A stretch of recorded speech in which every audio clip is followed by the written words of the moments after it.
My dear people of God, Jesus in today's gospel says, do not let your hearts be troubled. Have faith in God and faith in me. So, of course, he's calling us to trust the Father, and he's calling us to trust him. And so I want to do this by way of analogy. I want to ask all of you to think of a person in your life that you think is very trustworthy. So think of somebody right now, somebody that you think is really trustworthy. Someone you can count on, someone you know to be extremely honest. So do you have that person in mind? Okay. Now, for all of us, that's going to be a different person. For you, it might be Joe or Fred or Larry or Alice or Pam. Whatever, but for the sake of example, I'm just going to refer to that person as Mary. So every time I say Mary, think of, insert the person you trust, Joe, Fred, Alice, whoever. So let's say Mary is at a bank, and the ATM machine is broken, so everyone has to come inside the bank, and there's only one teller, and it's going really, really slowly. And there's a guy right behind Mary who's speaking on his cell phone, and he's saying, I know I'm late. There's nothing I can do. I'm stuck here. I got to make this deposit. I'll try to get there as soon as I can. I'm really sorry. I'll get there as soon as I can. And this person has $1,000 in his hand with a deposit slip made out. And the person is obviously very anxious and nervous about the long wait. What if Mary were to turn around and say, if you really got to go, I can take your money and deposit it for you? Now, even though you know Mary and you trust Mary, this guy in line doesn't know Mary from Adam or Eve. Okay? The man is obviously anxious and he's in a hurry, and Mary politely offers to help. What do you think the odds of a total stranger handing over $1,000 and then going on as if their day, as if it's a normal day? I'd say there's probably no chance that the man would do that.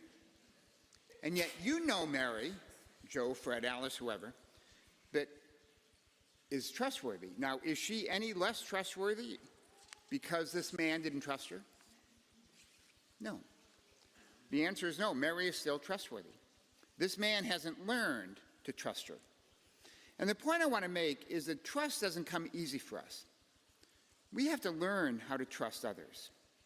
And just as we have to learn to trust our parents and other people in our lives, we need to learn to trust God. Our psalm response today said, let your mercy be on us as we place our trust in you. Jesus in today's gospel said, have faith in God and faith in me. Now, for most of us, learning to trust God is not like learning how to ride a bike. Once you get your balance and you learn how to ride a bike, you can do it at any time. I know just last year, I was somewhere, I hadn't ridden a bike for years, but I rode a bike. Not real far, but I rode a bike, because you don't forget. But that's not how it is in learning to trust God. It seems, at least I know it's true in my life, every time something happens, I need to learn to trust God again. Every time there's a struggle, every time there's a crisis, every time things don't go the way I want them to go or the way I planned, I have to learn to trust God all over again. And actually, that's how it was in the Bible with God's chosen people. You remember with the Israelites, when God sends Moses to deliver them, at first they don't trust him. They don't trust Moses or God. At first, when Moses goes to Pharaoh, life gets rougher for them and they grumble. But then when God delivers them, they learn that he's trustworthy. But then when the Egyptian army follows them, and they panic and they grumble against God and Moses, that we're going to die. It's all your fault, Moses. But then God splits the Red Sea and delivers them and destroys the Egyptians. The Israelites respond with a song praising God for his trustworthiness. So they learn to trust him. Then in the desert, they panic. There's no food. Again, they grumble against God and Moses. Why'd you bring us into this desert? Was it just so we can die? But God provides them with bread from heaven. And they once again learn they can trust God. Then they end up somewhere where there's no water. And they again grumble against God and Moses and ask, why'd you bring us into this desert? We're going to die without water. And God gives them water from the rock. And they again learn that they can trust God. Then they complain they have nothing. Then they complain that all they have to eat is this manna. They say, we're tired of this wretched food. And then God gives them quail to eat. Again, they learn they can trust God. Then when they get to the promised land, they send scouts to check it out. And the scouts come back and say, we could never conquer these people. They are huge. They crush us. We don't have a chance against them. And because they wouldn't trust God and his power to deliver them, they had to wander in the desert for 40 years. God says to them, fine, your children will get in the promised land, but you're not going to get into the promised land. Even though God constantly showed himself trustworthy, even though God gave them all they needed, even though God protected them from harm, every time a new crisis came, they wondered if they could trust God. And my friends, the same is often true in our lives. We can lose a job. We or someone we love can become sick. We lose a loved one in death. We can have financial problems or relationship difficulties. And we can wonder, God, are you going to help me get through this? God, where are you? God, do you care? God, do you love me? God, why am I going through this? And of course, it doesn't help that we often pray for things and our prayers are often not answered the way we want them to be answered, right?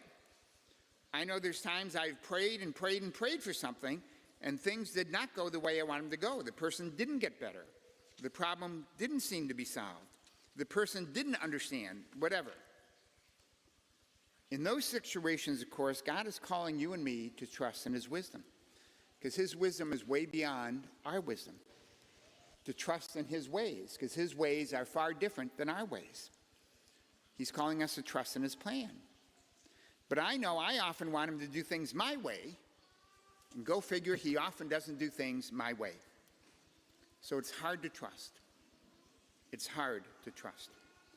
And that's precisely when Jesus says to us, trust God and trust also in me.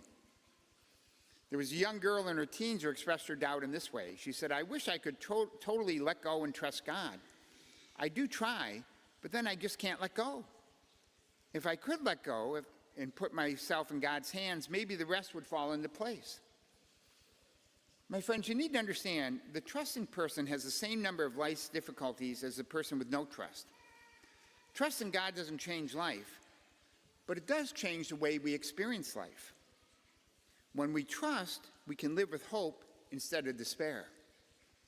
When we trust, we can live with joy rather than with anger.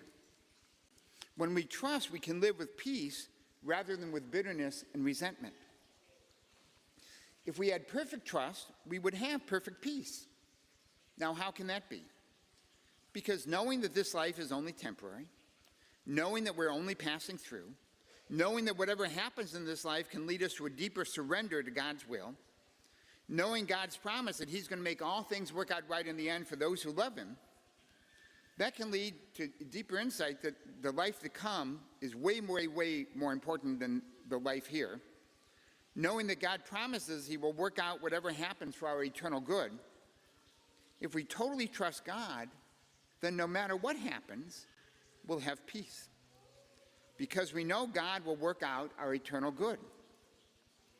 Now, I doubt if any of us have perfect peace. At least I know I don't. But folks, you and I need to be on the path toward peace.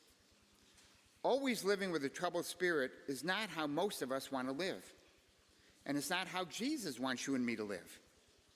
That's why he said to us, don't let your hearts be troubled. Have faith in God and faith in me. I know in my life there are a lot of things that have not gone how I wanted them to go.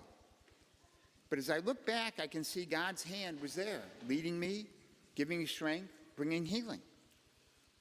My friends, we don't always understand, just like the Israelites in the desert. But God is calling you and me to trust him. When we don't trust, that doesn't mean that God's not trustworthy. It just means you and I need to learn to trust him and make a leap of faith. To trust God, to trust his ways, to trust his wisdom, to trust his love for us.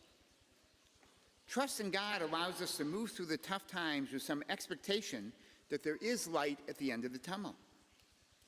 Corrie ten Boom, who was a survivor of the Holocaust, once said, when a train goes through a dark tunnel and it gets dark, you don't throw away your ticket and jump off the train.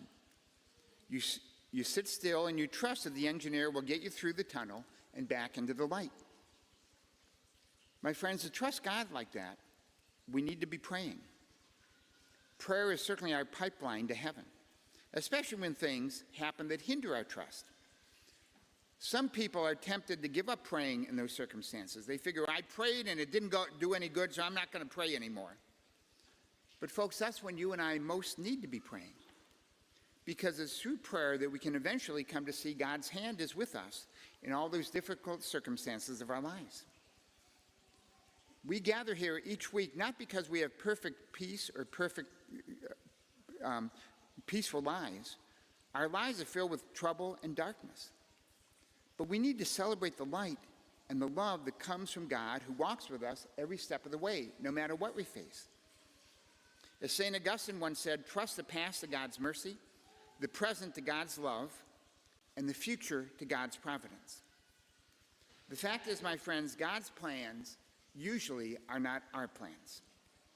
So much of what happens in life is an invitation from God to let go of our plans, to let go of our wills, to let go of our desires, and to surrender to God's will, to surrender to God's plans, to surrender to God's wisdom for our lives. So Jesus said to us, do not let your hearts be troubled. Have faith in God and faith in me. Now, one of the things that Jesus has given us to help us get through the rough times, he's given us his mother to be our mother.